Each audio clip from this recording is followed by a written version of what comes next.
இராவண யுத்தத்தின் போது இராவணனின் நம்பிக்கைக்குரிய பராக்கிரமம் மிக்க புதல்வன் மேகநாதன் என்னும் இந்திரஜித் கொல்லப்படுகிறான். அதனால் பயந்து போன இராவணன் தன்னுடைய ஒன்றுவிட்ட சகோதரனும் பாதாள இலங்கையின் அரசனுமாகிய மயில் ராவணனை உதவிக்கு அழைக்கிறான். மயில் ராவணன் அஹிராவணன் எனவும் அழைக்கப்படுகிறான்.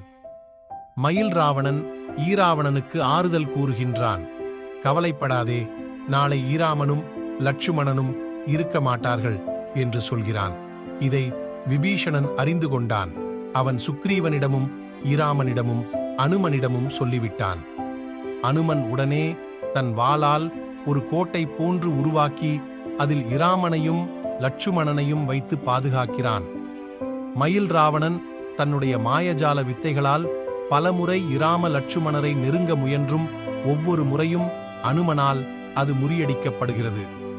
இறுதியாக மயில் ராவணன் விபீஷ்ணனது உருவம் எடுத்து அனுமனின் கவசக் கோட்டைக்குள் நுழைகின்றான். இராம லட்சுமணர்களை மயக்கத்தில் ஆழ்த்தி அவர்களை பாதாள உலகிற்கு கடத்தி செல்கிறான்.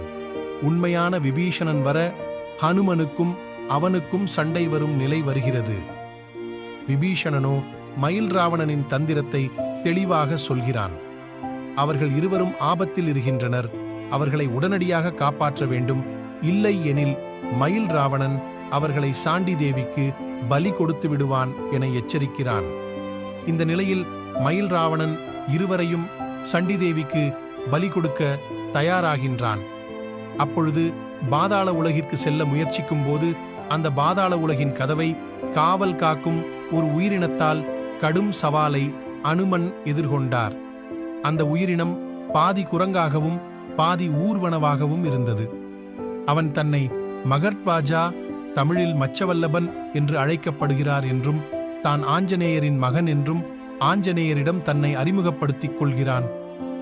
ஆஞ்சநேயருக்கு ஒரு மகன் இருப்பது யுத்த களத்தில் தன் எதிரியாக அவனை பார்க்கும் வரை அவருக்கே தெரியாது என்பதும் உண்மையில் சுவாரஸ்யமான விஷயமாகும். வியக்கத்தக்க கருத்துக்களை கொண்டது இந்து புராணங்கள். அவைகள் படிப்பதற்கு மிகவும் புதிராகவும் சுவாரஸ்யமாகவும் இருக்கும். மகாபாரதத்தில் தேவர்களின் அருளால் பாண்டவர்களை கருவில் சுமந்தார் குந்தி தேவி. அதேபோல கந்தாரியோ 101 குழந்தைகளை கருவில் சுமந்தார். அதுபோலதான் ஆஞ்சநேயரின் மகனான மகட்வாஜாவும் வியக்கத்தக்க கருவின் மூலமாகத்தான் பிறந்தார். ஆஞ்சநேயரின் மகன் கருவானதை பற்றியும் ஆஞ்சநேயர் அவனை சந்தித்தது பற்றியும் 2 விதமான கதைகள் கூறப்படுகிறது. ஆனால் இந்த 2 கதைகளும் சொல்வது ஒன்றைத்தான். ஆஞ்சநேயருக்கு ஒரு மகன் இருந்தான் என்பதே. மகட்வாஜா ஆஞ்சநேயருக்கு மகனாக மட்டுமில்லாமல் மிகப்பெரிய போர் வீரனாகவும் இருந்தான். வால்மீகி ராமாயணத்தில் மகட்வாஜா பற்றி சொல்லப்படும் போது ஒருமுறை ஆஞ்சநேயர் நதியில் குளித்துக் கொண்டிருந்தார். அவர் உடம்பில் ஏறியிருந்த சூட்டினால் அவருடைய விந்தணு ஆற்றில் கலந்துள்ளது. அது மகர் என்ற மீன் போன்ற உருவத்தில் இருந்த ஒரு உயிரினத்திடம் சென்றது. அதனால் ஒரு கருவையும் பெற்றது. பின்னர் ராவணனின் உறவினர்களான அஹிராவணாவும் மஹிராவணாவும் நதிக்கரையில் பாதி குரங்கு பாதி மீன் வடிவில் ஒரு குழந்தையை பார்த்தனர். அதை எடுத்து அதற்கு போர் பயிற்சி கொடுத்து சிறந்த வீரனாக்கினர். அதுவே மகர்த்வாஜா என்று சொல்லப்படுகிறது. கம்போடியா மற்றும் தாய் பதிப்புகளான ராமாயணத்தில் அனுமனின் மகன் மச்சானு என அழைக்கப்பட்டான். ஆஞ்சநேயருக்கும் ஈராவணனின் கடற்கன்னி மகளான சுவர்ணமச்சாவிற்கும் சுவர்ண என்றால் தங்கமச்சா என்றால் கடற்கன்னி என்று அர்த்தம். பிறந்தவன்தான் மச்சானு. சில பதிப்புகளில் விந்தணு தண்ணீரில் சென்ற அதே கதைதான் கூறப்பட்டுள்ளது. ஆனால் அது சென்றது மகாராவிற்கு பதில் ஈராவணனின் கடற்கன்னி மகளான சுவர்ணமச்சாவிடம் என்று கூறப்படுகிறது.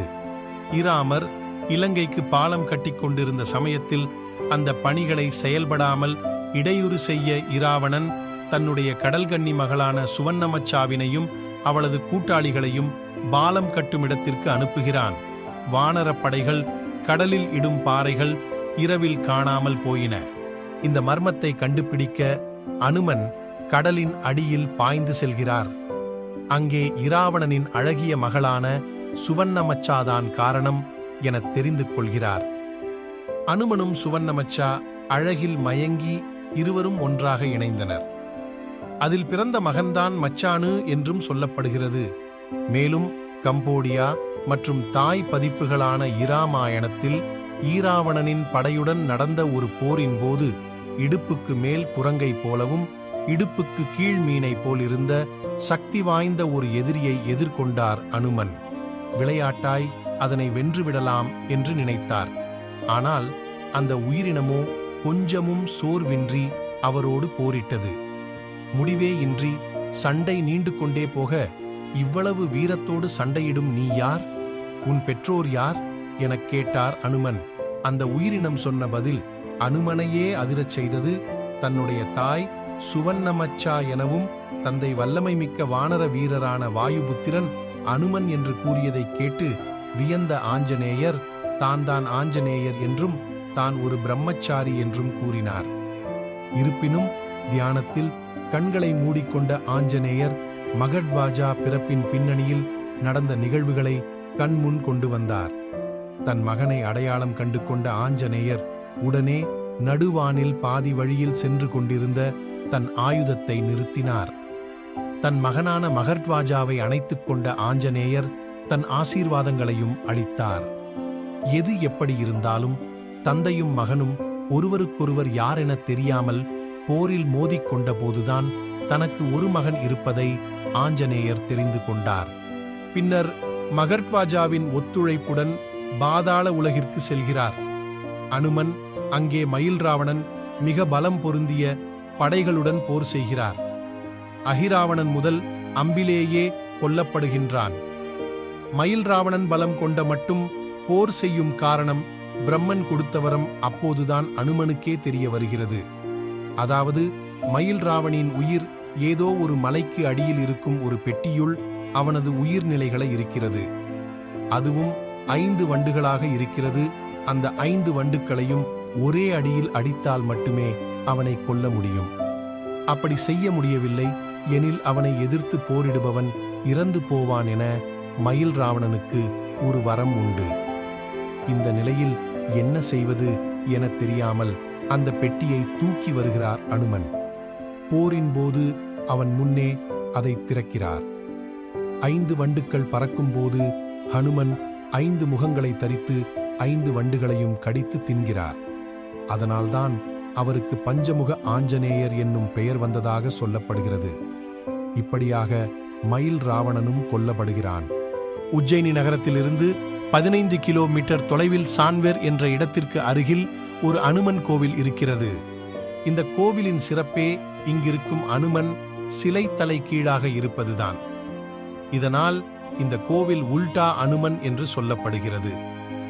எதுக்கு இந்த கோவிலை பற்றி பார்க்கிறோம்னா, மயில் ராவணன் இராமனையும் லட்சுமணையும் மயக்க நிலையில் பாதாள உலகத்திற்கு கடத்திச் சென்ற போது அனுமன் இந்த வழியாகத்தான் பாதாள உலகத்திற்கு சென்று அவர்கள் இருவரையும் மீட்டு வந்தாராம். அப்படி அனுமன் தலைகீழாக பாதாள உலகத்திற்கு புறப்பட்ட இடம் இதுதான் என சொல்லப்படுகிறது.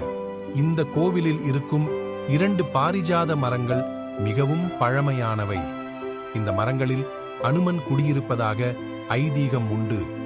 இங்கே அனுமனின் மகனாக கருதப்படும் மகரத்வஜனுக்கு ஒரு சந்நிதி இருக்கிறது. மேலும் இராமன், சீதை, லட்சுமணன், சிவன் மற்றும் பார்வதி ஆகியாரின் சிலைகளும் உள்ளன. இந்த கதைகளின் மூலம் புகழேந்தி புலவர் எழுதிய மயில் ராவணன் கதையிலிருந்துதான் மக்களுக்கு அறியப்படுகிறது.